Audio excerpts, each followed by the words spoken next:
দিয়ে দেখেন একজন শিক্ষক তার ন্যূনতম যদি একটা 2 রুমের বাসা একটা মফস্বল শহরে থাকে, আমারে বলেন 2 রুমের একটা বাসা 10,000 টাকার নিচে ভাড়া বাংলাদেশের কোথায় আছে? 2-3 রুমের বাসা আসেন।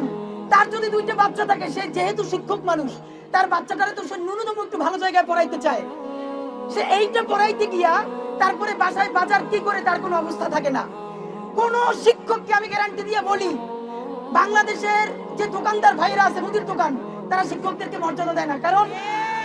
কারণ দেখে পুরো মাস সে বাকিতে খায়, বেতন পাওয়ার পর অর্ধেক টাকা দেওয়ার আগে আবার তার বাকির খাতা শুরু হয়ে যায়।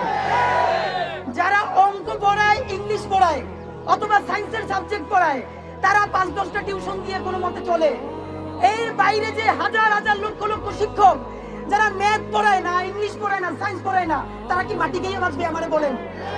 এবং শিক্ষকদের সামাজিক মর্যাদা এমন, এখন শিক্ষক